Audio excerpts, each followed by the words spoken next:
Going back and looking at the Vanderbilt game, I thought offensively we created some explosive plays that really helped during the game. Done a pretty good job protecting the quarterback early in the game. I felt like as the game went, there's a couple of plays there that we didn't do as good a job. We had a turnover there in the red area, and then had a turnover there about the 45-yard line. We really got to eliminate those plays. Both of them came from protection, not bust or anything. Just got to be better technical there and get the ball out of her hand. I thought we ran the ball well. I liked the way that Ty and Eric and Jabari and D. Beckwith all ran the football. The wide receivers created explosive plays there. I thought Cooper Mays, again, continues to improve up front. Jerome Carvin played really well. Glad to see that he's back in there competing, getting a chance to play. Defensively, there was gave up. First of all, we were much better on third down. So it's far and away the best game that we've played on third down in a long time. The one drive in the first half, we let them convert a 3rd and 10. They checked. We probably should have checked there to a different call. We didn't. They get a first down and then converted a couple, and then just didn't get the middle of the field. We got it, but didn't get it properly there and gave up a touchdown. And then they made a good throw and catch there on Alante, end up getting a field goal. But, I thought we affected the quarterback, obviously scored on defense. Bryce Thompson, I think, is the co-defensive player of the week this week in the SEC. He only played on third down, but he made a big play in the game that kind of got us jump started there on defense. And if you look at special teams, Paxton Brooks really continues to execute very well in the punting game. He's done a nice job on kickoffs all year. And then I thought Toby came in and done a really good job. We just asked him to kick PATs, but he done a nice job. One thing to me just disappointing in the game, it's probably the first game that we've had penalties. I think we had 9 penalties, and they were during the play. Got to make good judgment and finish people off the right way. So, but thought it was a good effort by our guys. I thought our coaching staff done a nice job getting the guys prepared. Our kids continue to play hard. Looking at this week, it's the last game for this season in Neyland. We have a lot of seniors that this will be their last time. And get an opportunity to play against one of the best teams in the country. Texas A&M's having a really good year. They've got an experienced team, experienced quarterback that's playing really well. Their offensive line's one of the best in the conference. They're doing a really nice job protecting the quarterback, creating explosive plays. They've been very efficient on third down. I think they've ran the ball as well as anybody in our league. I've got really good running backs defensively, playing really good team defense, keeping the ball in front of them, not giving up a lot of explosive plays, creating negative plays, give you a lot of different looks. And then they got really good weapons in special teams. So we got a great opportunity on Saturday. I know our guys are looking forward to it. It's kind of like bowl practice this week. We don't have school. So, we'll get a lot of opportunity to get prepared for this game. And I know our guys are excited about it. Questions? We'll start with Austin Price, then David Owen. Coach, you talk about the seniors and it being senior day and stuff. How will they handle that, or how will you ask those guys to handle it? Because obviously a lot of those guys will have the option to come back for another year. Well, I think there may be some guys that may participate and some guys that may not. I don't know. It's not something we've really been focused on improving as a team every single day. When you talk about this, it's kind of unique circumstance we have with guys getting their eligibility back where they could play another year. We've kind of treated it like it would be a junior that may be thinking about declaring for the draft. We're just going to wait till the season's over with. So we'll have some guys participate and some won't. It'll be their choice. Yeah, Jeremy, do you playing two quarterbacks, is that something that you're still trying to kind of find a guy, or are you fine with playing two quarterbacks kind of, for an extended period of time, whether that's into 2021 or the rest of the season to the bowl game? How do you view that spot? Yeah, no, I really think you'd rather just play one, right? But we got two guys right now that I think are really competing hard in practice, in JT and Harrison. And, we're giving them the same amount of reps. I've told both of them we're going to look at these last three games and just give them the same opportunity. I mentioned before we played Florida that JT kind of his shoulder was bothering him a little bit, he was kind of a game day decision that day, but he felt like he could play. So we got him in there and he played really well. And I thought he played good Saturday too. He had a couple of drops, obviously made one mistake there that we need to eliminate, but I thought both guys operated and played pretty well. They're going to continue to improve and we're going to play both of them. I think it's the way this season is, it's a great opportunity to know what we got. Just because of the circumstances early in the season and not having a lot of scrimmage time, this is a great opportunity for these guys to really get a chance to go out there in live game action and see how they're going to do. And I think both of them continue to improve every week. Vince Farrar, then Dan Harrelson. Jeremy, just to follow up on that quarterback competition you were talking about and splitting those reps, how big of a difference is it when quarterbacks in practice during a game week don't get a majority of the reps and they're having to split the reps? How much could that potentially be a factor in not preparing them as much, especially when both of those guys are pretty inexperienced? Well, I think it's if you're going to practice more than one quarterback, right? So you're always going to practice two. The guy that gets left out is the third guy, most of the time. So first and second team reps are probably usually pretty equally split. And these guys are going with each group. So they're getting kind of the same opportunity. So I don't think there's an issue with that. Dan? Coach, last year down the stretch, you did play two quarterbacks, and they really fed off each other last year, and you guys were able to win some ball games. Do you kind of get that sense right now playing both JT and Harrison that they're kind of feeding off each other and just putting each other in good positions to win and compete in games? Yeah, well, I think both of them are really good teammates. And you throw Brian in there. Brian, we trying to create a little bit of role for him. And he made a really good run down there and he kind of turned his ankle a little bit. So, but just with the quarterback room, on Saturday, I thought Jarrett done a heck of a job kind of on the sideline with Coach Winkie and helping those guys. I really like the way that room is. These younger guys are getting opportunities and they're trying to make the most of it. It's, and hey, they probably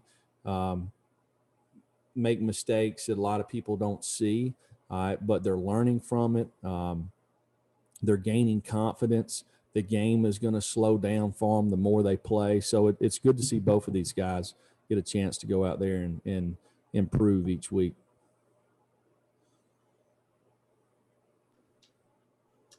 We'll go to Blake and then Brent. Jeremy, entering this final game of the regular season, have you received any assurances from Philip Fulmer that you'll be back next year? You know what? We've been focusing on our every day at practice, the teams that we're playing. All of that stuff is always at the end of the season. So we've just been working hard to be the best that we can possibly be. Are you, with Auburn making a decision on Gus Malzahn yesterday, are you surprised to see three coaches in the SEC be fired this year in a year played in a pandemic? Well, it's unusual circumstances, right? And nobody knows the circumstances around each individual job. I got a lot of respect for all three of those men and coaching against them, getting to know them while I've coached in this league. I think they've done a phenomenal job at the places that they've been. It's really the rough part on this when there's a coaching change, whether it's somebody leaving or somebody getting another opportunity. The people that suffer are the student athletes, because you build the relationships, recruiting them to come to a certain school. I've had it both ways, right? We've been fired before, and we've got opportunities before, right? And so the worst part of it is, in either scenario, is the people that you have created these relationships with and built a bond with to recruit them to come to a certain school. That's the people that suffer in all this. Brent? Coach, couple of things. One, what's an update on Cade Mays' status as you go into this last game? Two, big picture, when you mentioned Saturday after the game, the opportunity to get to play a lot of younger players and kind of get a look at them. What was your assessment of some of those young players when you looked at the tape in terms of, some of those guys getting their real first action? What is your takeaway with those young guys? Well, I think if you just go through the defense there, Amari Thomas continues to play more and more snaps each game. Tyler Barron has played a lot throughout the season and continues to improve. Tamarion McDonald's a guy that we've started playing in the last couple of weeks. They didn't have hardly any practice leading up until about halfway through the season. So, I think those guys have done a really nice job. Keyshawn Lawrence played a little more Saturday. All these guys, these guys and more have played on special teams. Nico Slaughter, Morven Joseph continues to show flashes. Had a couple of quarterback pressures on Saturday. Offensively, Cooper has played the last 2 weeks at center some.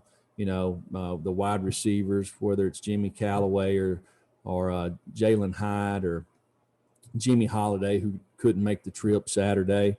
These guys continue to improve. Malachi Weidman, I thought Saturday probably for the first time he's played the last 2 weeks on special teams, but D. Beckwith got to touch the football, so you kind of see a little bit about, what kind of ability he's got. I know it's late in the game, but still. And Jabari Smalls is a guy that I felt like all year, has made people miss and done a really nice job. And then you throw in Harrison, but a lot of these freshmen, there's many, many more, that in this signing class that have potential to be really good football players. And it's I'm kind of excited about the off season when we get started on that, or maybe if we do go to a bowl, the opportunity to work some of these guys to get back, like we were having these extra periods, opportunity periods. So, we really have a young football team. I think there's probably like 50 freshmen and sophomores on our team that really, most of them have just experienced 2 days of spring ball. So there's a lot of development, a lot of growth for these guys that they're going to have an opportunity to really improve this off season. And then about Cade, status on Cade? I think Cade will be day to day. All right, Trey Wallace and Patrick Brown. Hey, Jeremy, y'all, it looked like tried to run a trick play around the 6:33 mark in the third quarter. Harrison Bailey was in at quarterback, and then JT Shroud had come in for that one play. What was kind of the reasoning behind that, and what were you trying to establish on that play? Well, that was one of the plays that, I like to put in 1 or 2 plays a week, right? So, I actually put in 2 this week, and neither one of them worked. Ran a reverse to Kenny Solomon. Kenny Solomon's probably the fastest guy on our team. Probably if we'd have got one block out there, we'd have gained 9 or 10 yards, but we only gained 1, I think. And then we put a reverse pass in there, getting in Wildcat. We've jumped in Wildcat a couple of times, and we've never thrown a pass out of it. So just something, they just happened to bring field pressure. So we didn't get it off and took a sack. So that was my fault because I put the play in and I told Jim to run it at that time. So I thought it might work, but it didn't. Was that play for JT Shroud, I guess, is what I'm asking? Well, no, it was really for Brian Maurer. It was really for Brian, but he was hurt, so JT ran it. Patrick? Jeremy, you mentioned Tamarian a minute ago. What went into the decision to start him at safety, and kind of how do you think he and Jalen McCullough played on Saturday? Well, Jalen played his best game of the year, so that was good to see. Jalen has really been fighting a foot injury since the Missouri game. He missed all of fall camp and just got released today. We played South Carolina, so he's just been battling this all year.